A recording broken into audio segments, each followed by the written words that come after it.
seems like I do that over and over and over, and I never really get to tell the story about what happened to him. My oldest of 4 was born female but identified as male. He was transgender, and at the time his life was taken, he was in the middle of his transition. He had his top surgery and had been on testosterone for I think about almost 3 years.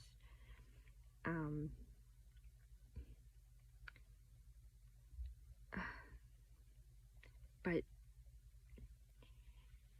the one thing that makes it so hard to tell this story is that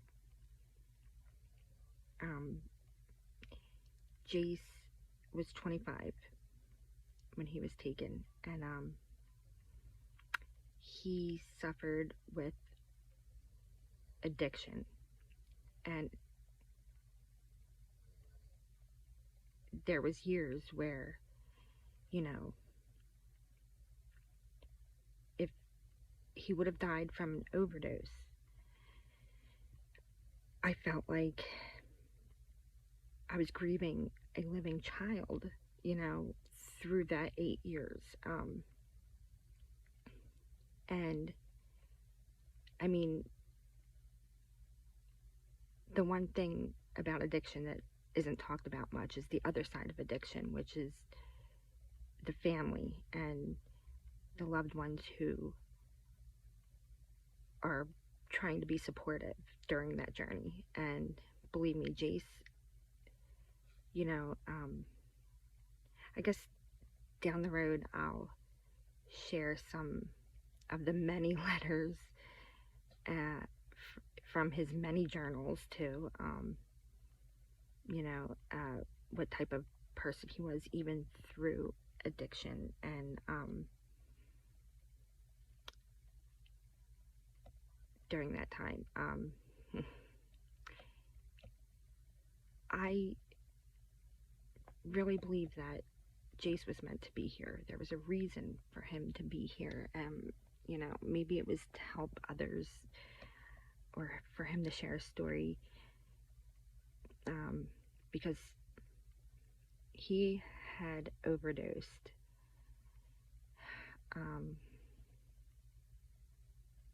about 17 times, and 17 or 18 times, and 7 or 8 of them he actually had to be brought back.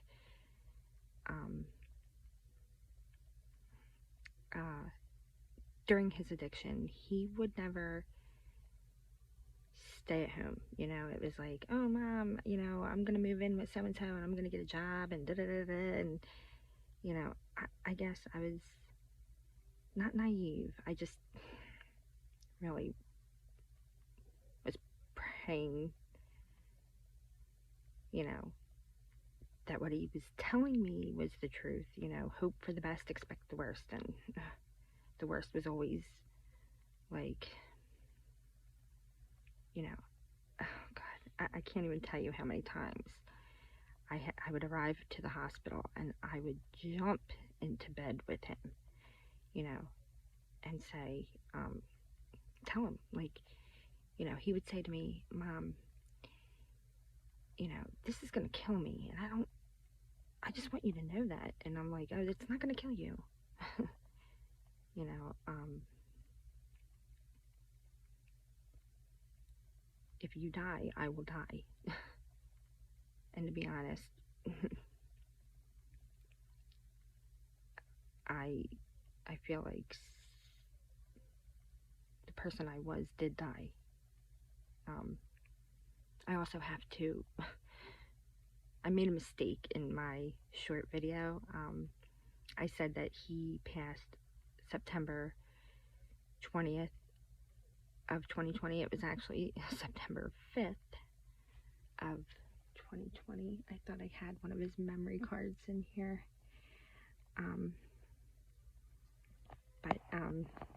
there's my Jace. That's me and Jace.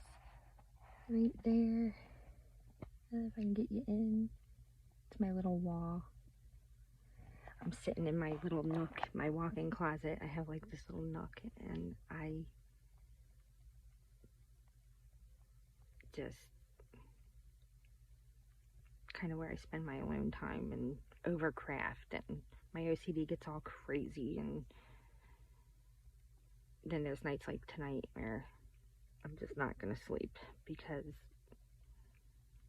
it's been going over 3 years, and you know,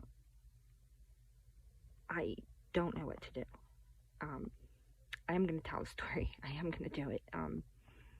But before I even start to tell the story, I just need to make one thing very clear. I think the hardest part about talking about what happened is that if somebody came up to me and told me the story of what I lived through, of Jace's last, I guess, 10 weeks, 12 to 10 weeks, I would not believe it. Like, it's truly, like, it's, like, it's frustrating because I lived it, and I'm living it, and I know how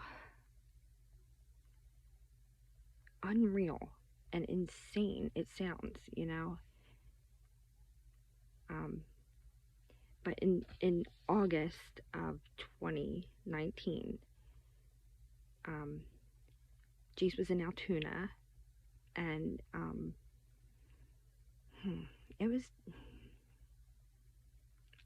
was going through something, and Jace was my backbone then. And I remember he came home and he said, you know, what am I going to learn there that I haven't already learned through the hundreds of other rehabs and centers? And I mean, if there was one thing, this kid knew how to use his resources, because, you know, immediately when he started using, he knew right away he had a problem. And so many people throughout the years is like, you know, how was he an addict? Because he wasn't like the textbook stereotypical addict. He never stole from us. He never fought with me. When he was actively using, he would move out, and I think mainly because he was afraid of us finding him, or maybe his younger sisters or niece or nephew.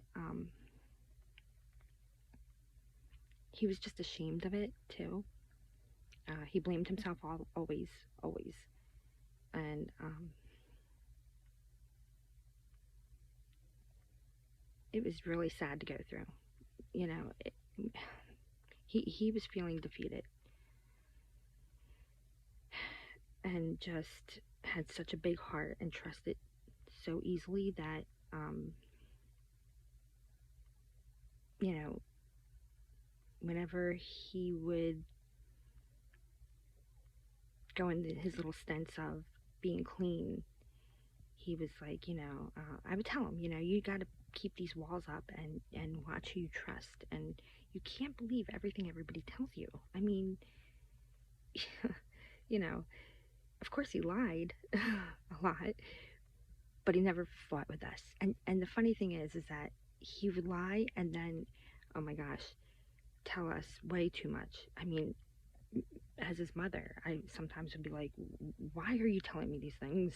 Like, you're gonna give me a heart attack.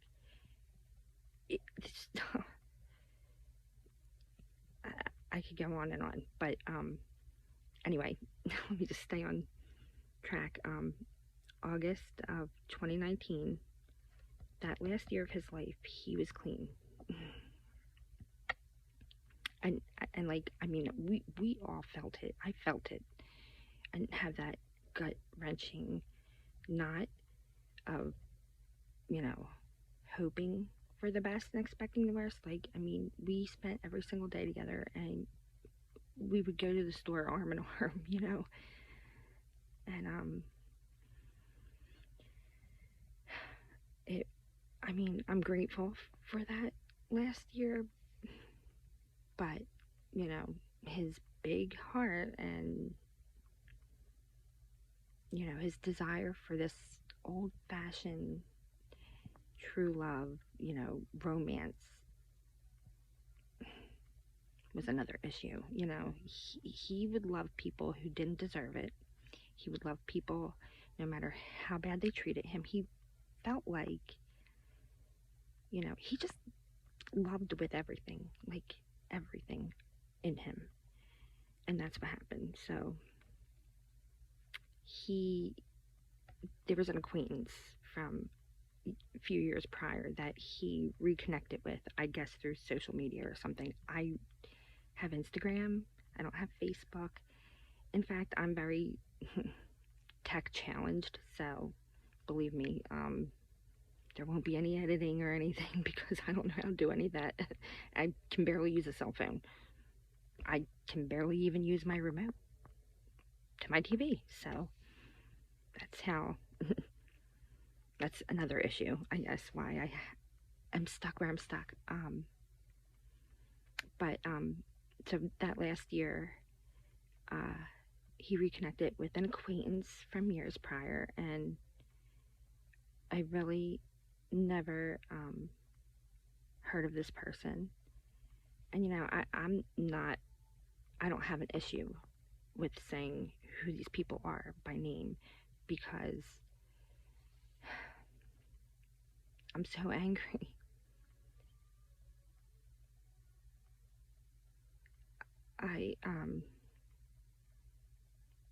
You know, he met this girl, Melissa, who was supposedly also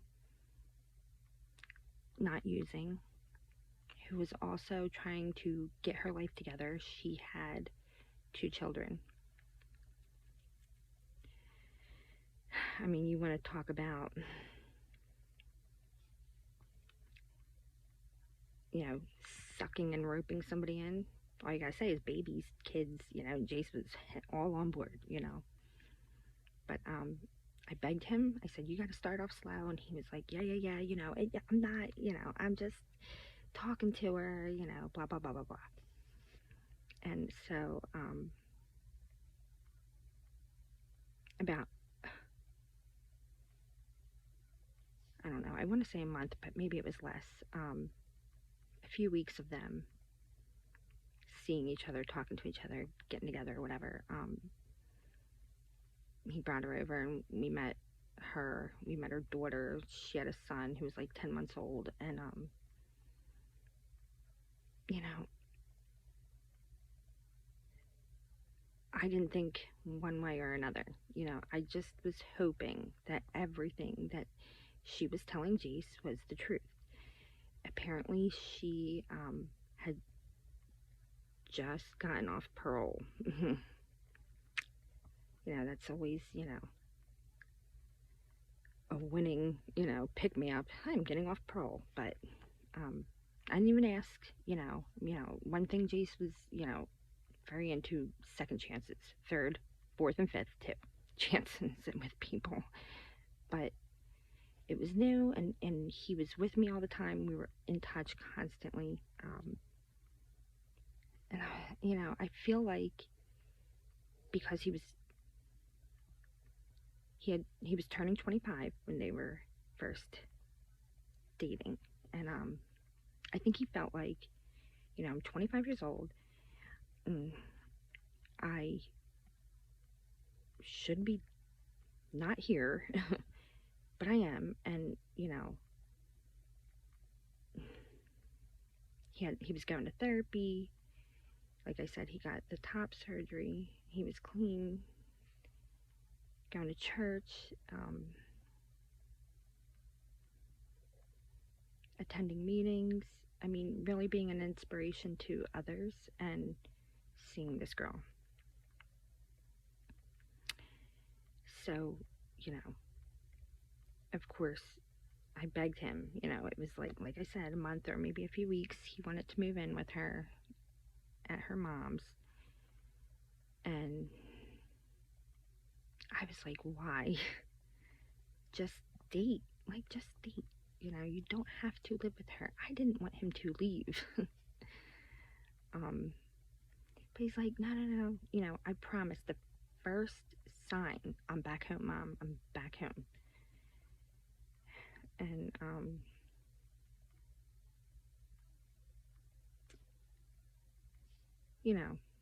we have a big family. There's always something going on. So he came back from Altoona August or September of 2019. Now we're coming up to his 25th birthday, which was May of 2020. And he was still in touch a lot through texts. I mean, I feel like there's a lot of red flags, but there was always an excuse. I noticed that he was texting from a different number or calling from a different number. I said, "Where's your phone?" I'm on Melissa's plan, or there was always something. I lost my phone, or I'm using, whatever. So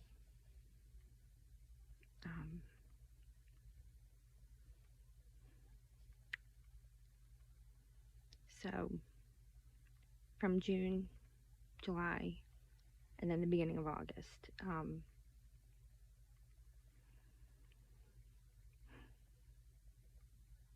a lot wasn't being told to us from Jace. He really put on a good, brave front,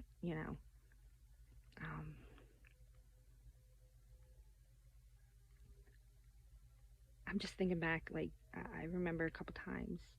I feel like maybe I should have seen something. I don't know. But anyway, in the beginning of August, I think it was August 3rd, he came home and he looked terrible. And he said, we've been hotel hopping, him and Melissa, with just their baby, because she didn't have custody of her oldest. Her mother did. Of course, I didn't get told the full story.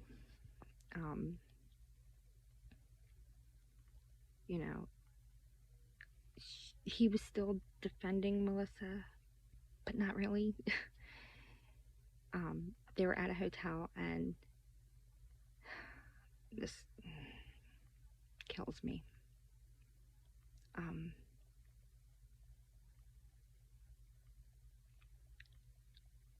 I don't even think I can. Anyway, that'll have to wait for another time. But he was contacting people and telling them that he was at a hotel. Everybody but me or anybody in this house, because he was hungry. And he had this little baby that he's being left alone with in a hotel. Some of them dirty, shitty hotels. Some of them not too bad hotels. Literally, this is all less than like a 5-mile radius from where we live. And we live right outside of Philadelphia.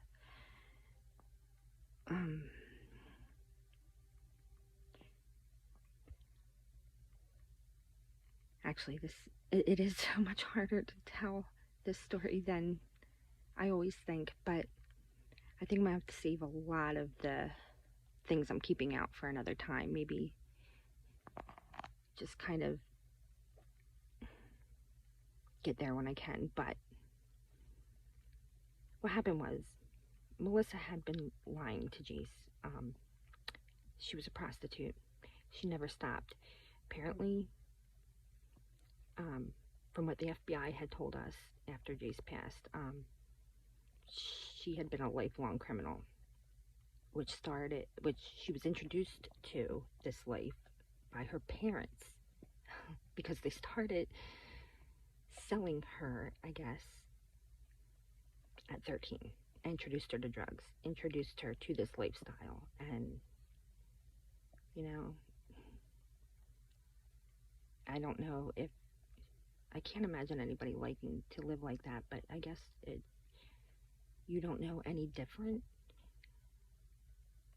You don't really want to find a way out of it, I'm assuming. She literally did not care about her children. I mean, at all. Okay, so she tried to lie to Jace and say, you know, I'm not doing this because I want to. Her pimp dealer named Kevin Tramal, I don't even know if I'm pronouncing it right, but this was a 50-year-old man at the time, okay?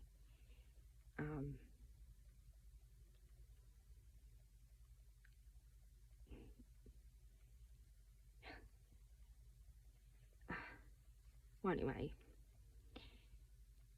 she tried to say that, you know, I guess maybe he was making her do it or something. There was some story behind it. So of course Jace was like, well, we can do this. We can, I know how to, I have resources. Like, you know, let's get help. Now, Jace did tell me, listen, I relapsed, but not on, because that was his of choice. And let me tell you, he was an open, honest person in addiction. He was like, look, I may have, you know, of choice, but I'm an addict, so I'm gonna do anything and everything. But was the one thing, he had an issue where, like, he was afraid to do it anymore. And like I said, that last year he was clean. When he came home and he said, I relapsed, but I mean, this was, you know, a few weeks before he had come home. He's like, I relapsed, but I know what I need to do to stop. Like, I know how to pull my resources. I'm going to call my counselor. I'm going to jump back into meetings, blah, blah, blah. He knew what to do. So when he told me he relapsed, and it was only, I was relieved. You want to talk about an 8-year nightmare that I had prior, and I'm relieved because it's only, but I was like, shit, we got this, you know. That's how fucked up, you know, that 8 years was. But if I had any idea that I knew things were going to turn out the way they did, you know, Jace had a tendency to over-exaggerate. Not, you know, I mean, I would never be like, oh, come on, you're so full of shit. Like, listen to what you're saying, okay? I would never do that, because when you're in a moment and you're feeling a certain way, nobody, you know, for somebody to tell you that your feelings aren't valid, it's just not the way to approach things. So, let me just, I know, I'm rambling, but I'll make videos where I kind of bring it all together. So August, he tried to come home 3 separate times. I was at the point where I was done with Melissa, and I didn't even know who Kevin was yet. He was only playing like this little part at the time. You know, I didn't get the full story until the last week of his life. But yeah, Melissa was prostituting, selling, dealing, robbing people. I mean, it was insane. And let me tell you, when you're dealing with, you know, seasoned lifelong criminals, these people are paranoid, okay? They don't trust anybody. They don't believe anybody. this is just their lives. Like, this is normal for them. And it just doesn't make sense to me. But this is how little they got to know my Jace, okay? Jace was not a fighter, not confrontational. I mean, if you said boo, he was like, okay, see you later, you know.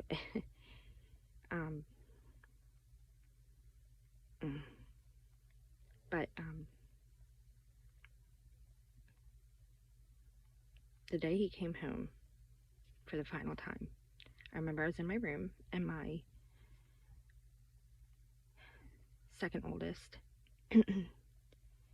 Jace's younger sister, they were 20 months apart, and like twins, they were so close. I mean, like mental telepathy to the nine. Like, they could just look at each other and they would know exactly what was going on. I remember my Lauren was doing the dishes, and she's like, Mom, Jace is home. And I got up. I don't know exactly what I was doing. I remember I was doing something, maybe folding laundry or something, and I stood up, and then I hear her go, oh my God, Mom, he's beat. Like, he looks like he's been beaten. Okay. Like I said, these people are paranoid who live like Melissa and Kevin. You know, I told Melissa, you know, because there was an issue with the phone again.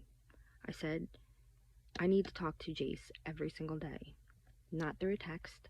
I need to physically be on the phone or see his face.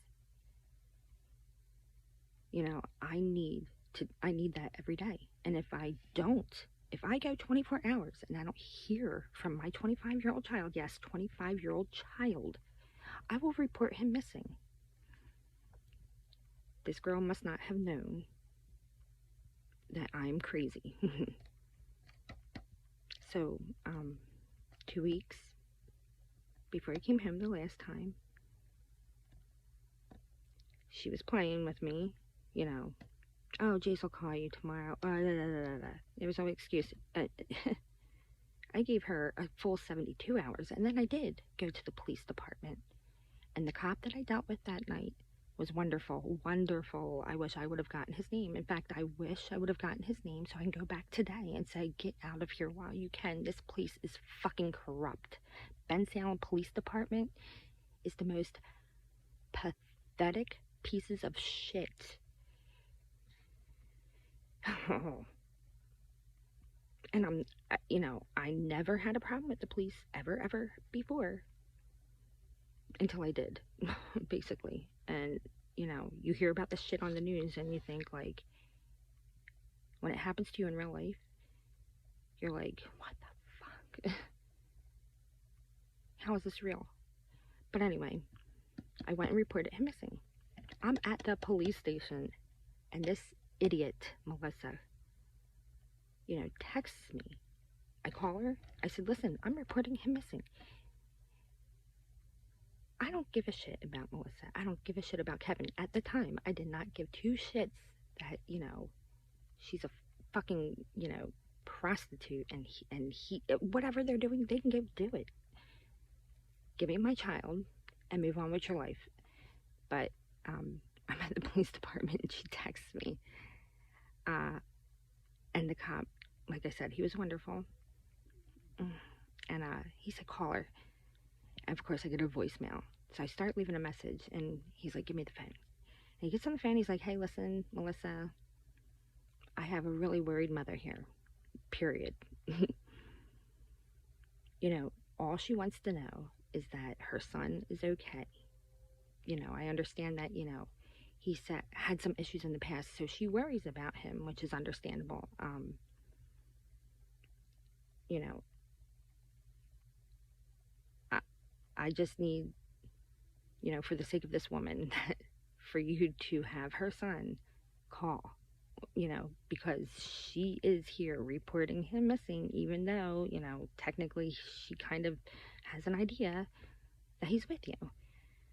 No text back, no nothing. You know, like, what the hell? I think another full day goes by and I'm at work, and I happen to look, and I see my phone ringing.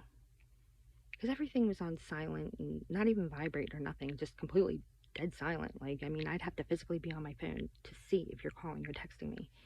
So, I remember I picked up the phone because it was Melissa's cell phone. And I was still getting used to the idea of Jace being called Jace because, like I said, he was born female, and I named him, when he was born female, Corinne. I remember picking up the phone and going, Corinne, and he's like, Mom. He's like, and I can hear Melissa in the background. And I hear Jace like, my mom, not gonna say. I'm like, what's going on? So Jace is like, Mom, did you really go to the police and say I was missing? I'm like, you know, that's what, if I say I'm gonna do it, I'm gonna do it. I'm like, I don't know these people. You already tried to come home twice, okay? I don't know what's going on, but I need to know now. And if I don't talk to you every single day, there is going to be a major, major problem, And Jace knew.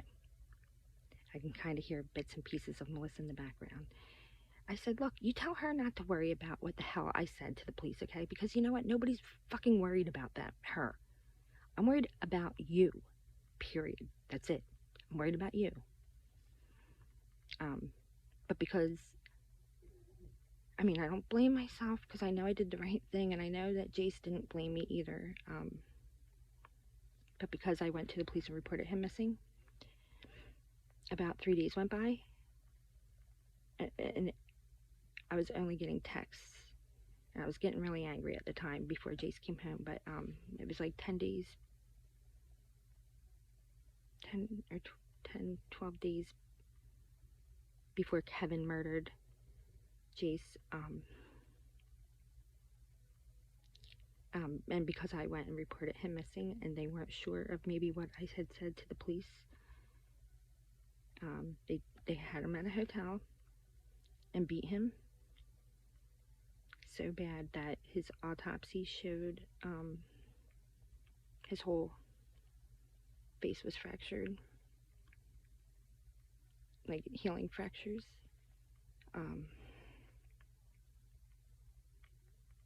That, obviously the inevitable of what happened kills me the most, but that beating, like, why? Kevin, you were a 50-year-old man at the time. You knew Jace was born female.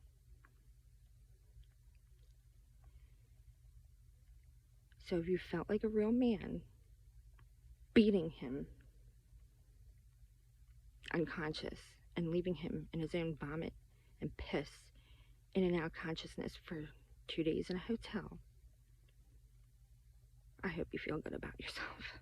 Because I'm taking a motherfucking bet to this guy's face if I ever see him, which, will never happen because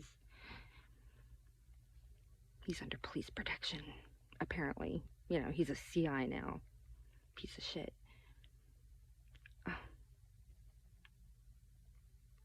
But yeah, so Kevin, and I guess Melissa had something to do with it. I don't know. No. But anyway, he found his way home. Somebody brought him home. And, that was a tough, not even a full week of him here.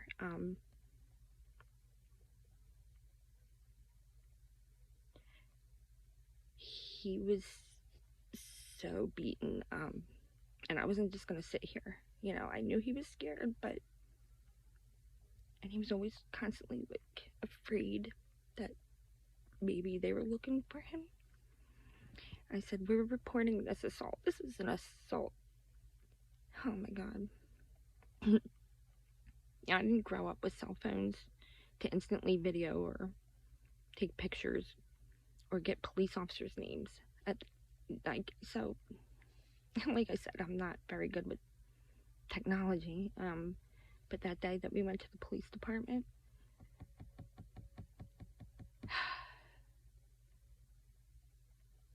was like the beginning of realizing how, I know all cops aren't shitty, but I really, I went in. The first cop that we dealt with was an older man who was going to,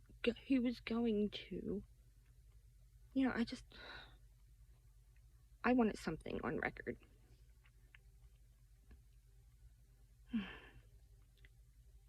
He asked Jace some questions, like, where did this happen? When did this happen? So he's like, let me go in the back and see if we can get somebody to call this hotel or whatever. And the cop that came out after him,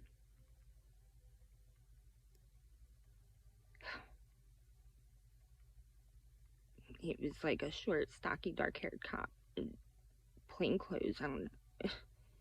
That day, I don't know why. I don't even care. Some tattoos. And he was so ignorant. And when he came out, he had remembered Jace from like a petty theft issue. The car vacuums at the car washes, a few years prior. He had broken into one. Well, not a few years prior. It was like many years prior, 5 maybe, when he was actively using. He would steal change from them. So he got cited for that. And this cop remembered. And he came out and he said,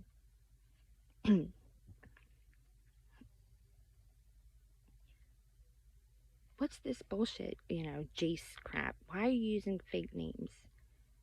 And, the thing about Jace,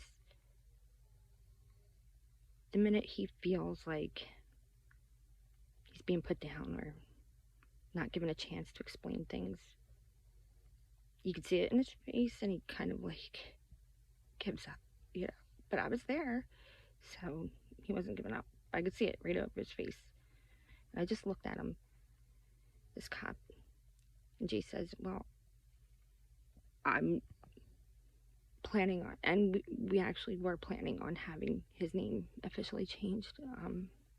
He said, I'm going through, I remember him looking at Jace going, what is this?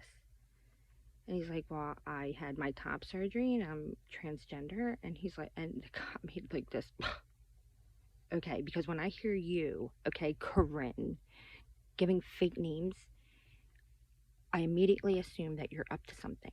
And I'm like, well, wait a minute here. We're just here. We're not here to start any trouble. Like, look at him. And he's like, I'm looking at her.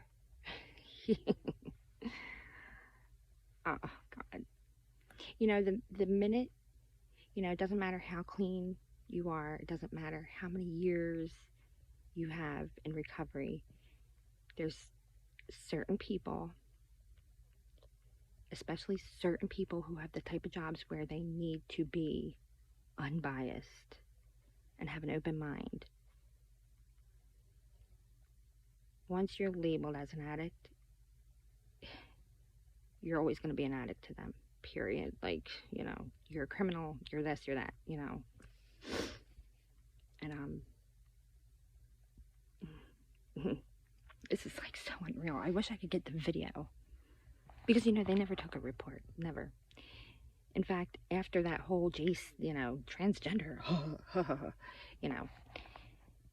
he never wrote anything down either. He just stood there. And, he said, before you even go and try and tell me what happened, what you want to report, I'm going to, first going to ask, Mom, Corinne, everybody, empty your purse, empty your pockets, everybody empty everything. And I'm like, what? I'm like telling Jace, like, that, wait, why? Because, and I'm sitting on the bench, okay? Because I need to know whose crack that is before we go any further. I'm looking under the bench, okay? I'm like, look. You could put crack or heroin on my freaking nose, okay? And I would not be able to tell you what it was.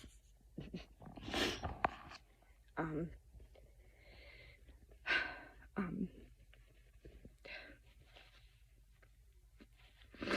so I'm looking, I'm not even lying, the size of my pinky nail, okay, was a little bag, and it was bright pink, and I actually thought it was like a false nail tip, because I'm looking, and Jace goes, I said, what?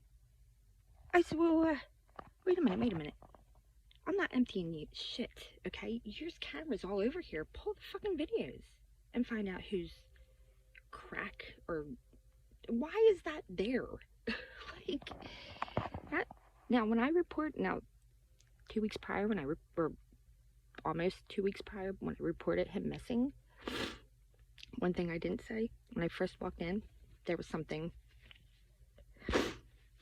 in the middle of the floor that I handed to the lady at the window when I went to report him missing, which this is the second time within 2 weeks that there just so happens to be a drug in the middle of this, walk-in area of the police department where there's cameras everywhere. Weird. But I was like, no, I'm not emptying shit. Well, anyway, so we start to tell the story. He said, you're high. Telling Jace, you're high. I'm like, he is not high. He's probably a little not right because he was beat.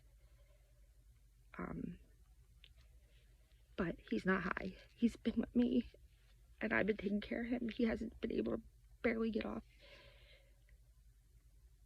the couch. So he listens a little bit more, and then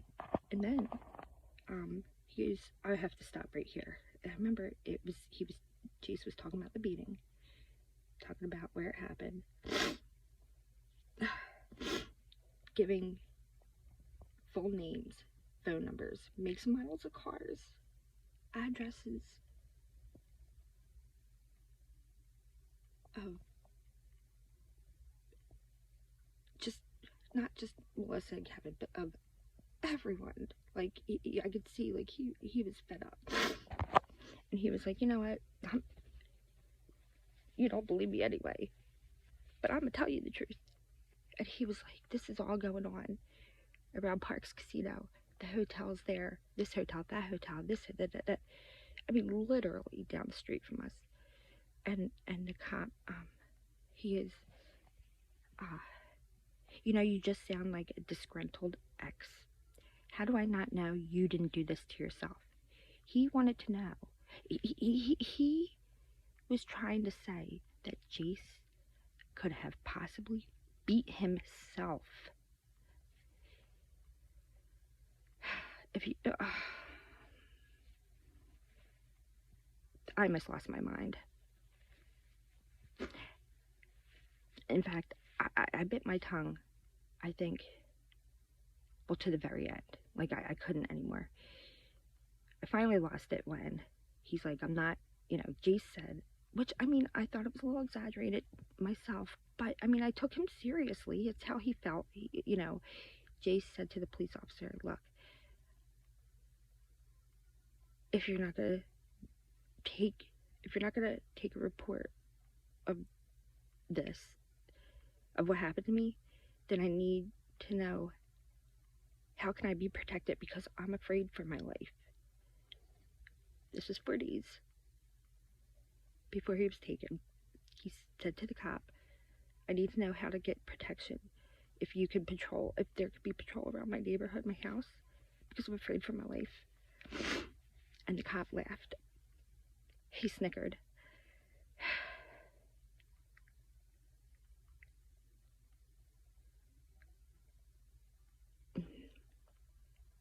And he didn't give us, he didn't report nothing. And I said, I remember saying to the cop, I said, look, Jace, we're out, we're leaving. And Jace started walking to the door, and I said, let me tell you something. I find it funny that we sat here for about 20 minutes. You never wrote anything down. You just said, you know,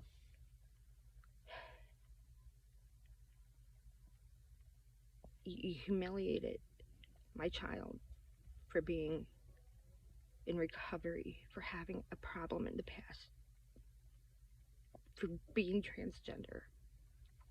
Maybe even because he was multiracial too. I don't know. But I said I find it strange that he's giving you makes and models of cars, full names, addresses, phone numbers, everything. And you're not writing anything down. Nothing. And he was talking about not wasting his time. I said, yeah, I find that funny. He goes, let me ask you something. Don't you think if all this was going on around here, we would know? We would know. And I said, exactly. I said, because there's an in here, okay? Somebody knows something. Most of you probably know something. I said, let me tell you something else. You and all your cop friends that are getting your dick sucked by these fucking prostitutes, I just want you to know they're all full of hepatitis C. They're all using some sort of substance. So I just want you to know that before you're surprised when your dick falls off. Oh, I was so angry. Personally, Jace was a scaredy cat a bit. I do believe that he really was scared for his life, but I didn't think that he should have been scared for his life. He did try to tell me, Mom, you don't know what these people are. You don't know what they do. I believe that they gave him not just a physical threat or warning by the beating, but after that, or around that time, when they would do certain things that they would do, like robbing people and whatever else. They were taking him and scaring him by doing these things in front of him. So,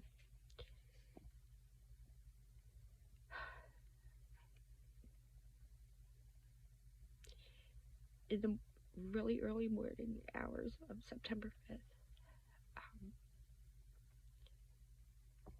there is somebody who didn't see what happened, and I'm not ever going to call that person out because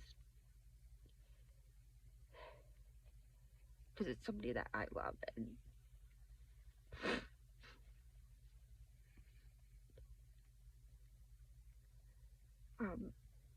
so Jace went outside to smoke a cigarette, and he was begging two of his sisters to come outside with him, but they were going to work with me in the morning, so they were one of them. I don't even remember at the time. I don't know if it was both of them or whatever. But my number 3 child, Madison, I didn't know that she had left and slept over her boyfriend's house. She was 16 at the time. But she was coming to work with me too that morning, her and my Lauren.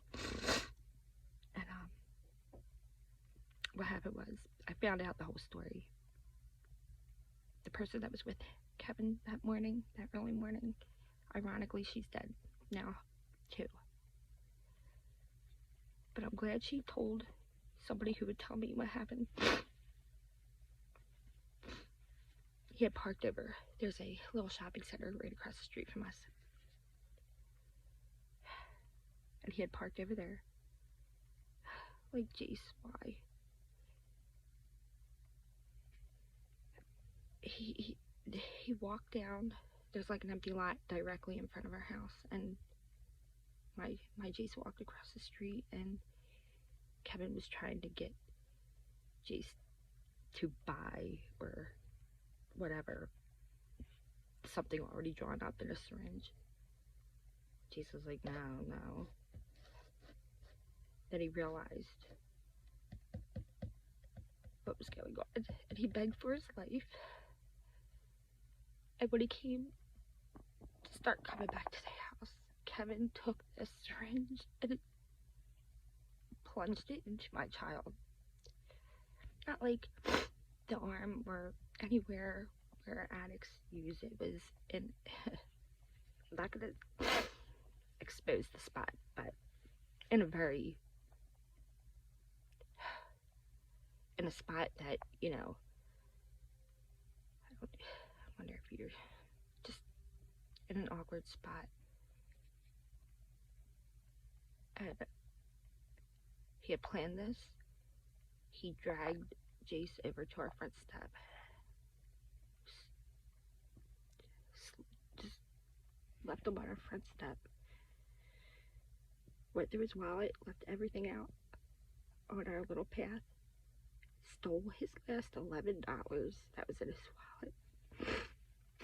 But the one thing he did that was stupid, he's an idiot.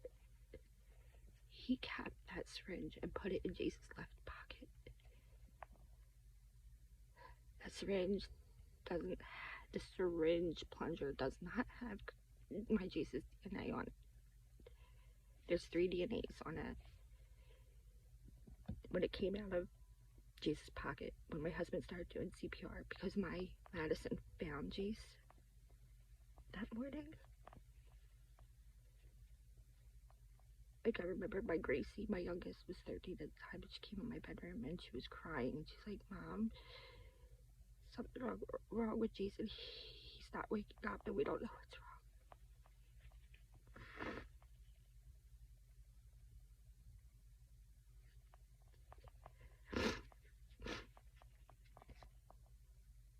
He looked like he was sleeping. And that was a really shitty morning.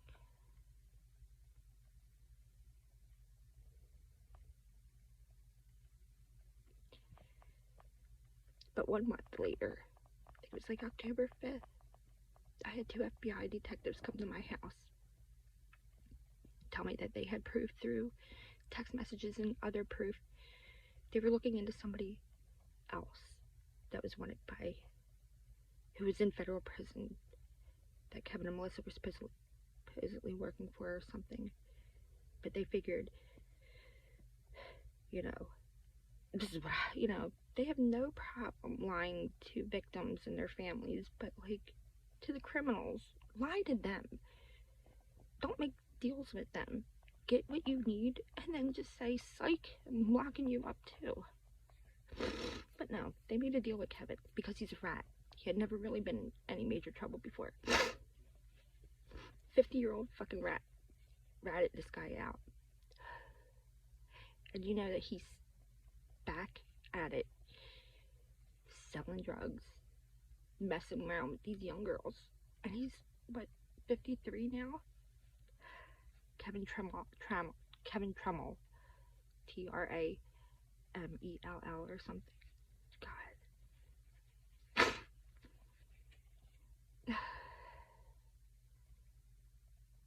Like, I don't know what to do. You know, I had FBI come and tell me. They promise you the world, then when they get what they want, they just disappear. I don't understand that.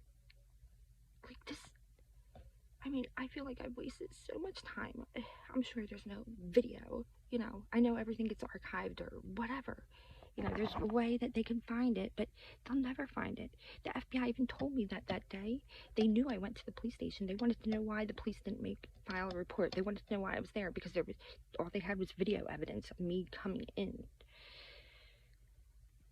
Like, I wish somebody would just tell me, do this, do that. You know, I don't trust anybody in my area. I don't trust lawyers. I don't trust anybody. I don't even have community support, because if I speak out, I live in a very, you know, you can't say anything bad about the cops. You can't. You know, if you can't help them, or you don't know somebody in, you know, our small, like, town offices, you know, political offices, you know, you're not going to get anywhere. Like, I'm so mad. And, like, you know, it just, I don't know how, this is not fair at all. I mean,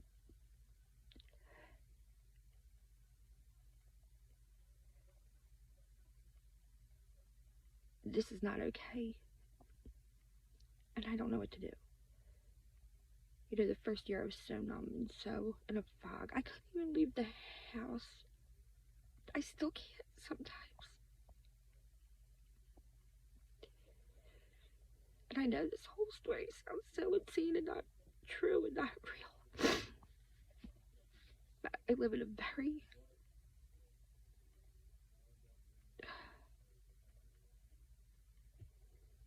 I don't even know how to say it without saying it. I live in a, you know, bigoted community, I guess you could say.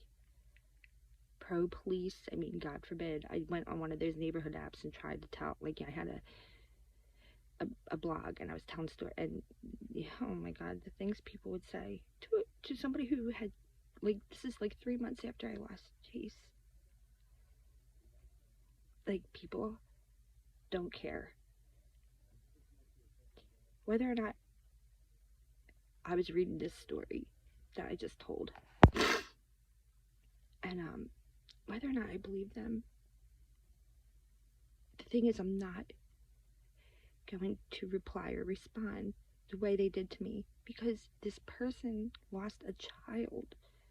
This person was in my life for 25 years, and nobody loved me the way Jace loved me.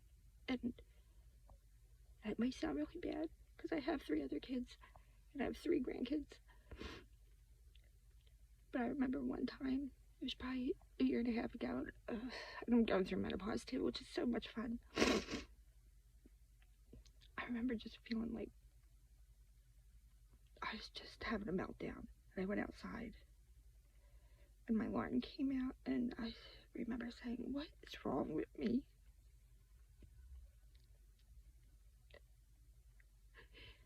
And Lauren saying, Mom, you know, every time you say nobody loved you, like Jace loved you, and we all agree because nobody loved us the way Jace loved us. It's true, but it's not, because nobody did love you, Mom, like Jace loved you, he worshipped and adored you. So that was in my life for 25 years. In 4 months, and then it was taken. Everything that we struggled with and got through, and the one thing that he fought so hard to overcome, somebody else used.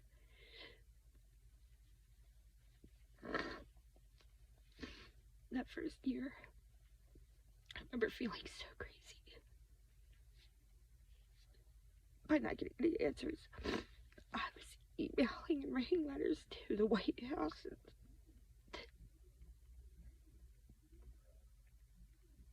ACLU, they denied me twice to help. Senator Bob Casey Jr. was the only one who got back to me. And he just kept urging me to continue.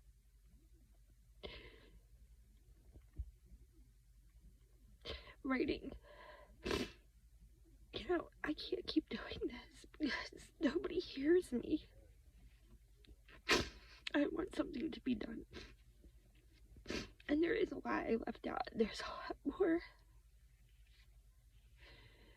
But how is this fair?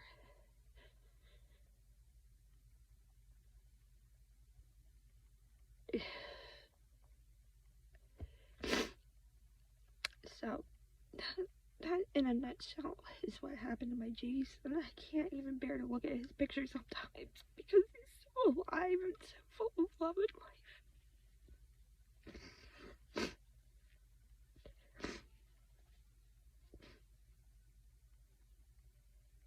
Oh my God.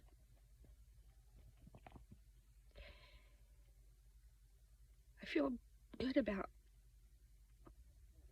I don't even know if there's going to be anybody who sees this, but for the no one or 1 or 3 people that happen to see it, like, I appreciate I guess the time you took to listen to me, I know it took me like an hour to get it out, but it's so hard.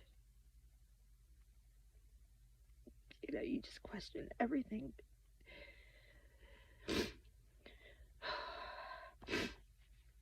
I just wish I knew what to do. Like I said, I mean, I hear, you know, you always hear these cold cases or things that come out years and years later and they get justice, but it's so not fair. Like, it's really not fair that that the FBI worked with the local police department and then together to get this guy to rat somebody out, me to deal with them. The only good thing about it is that he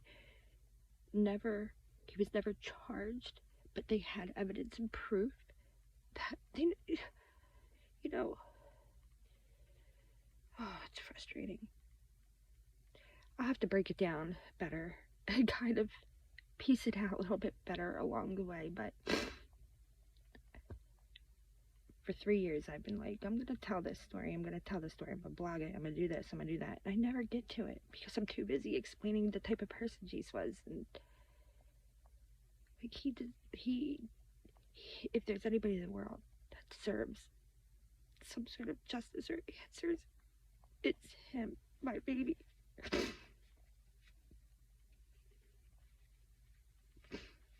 So hopefully somebody hears this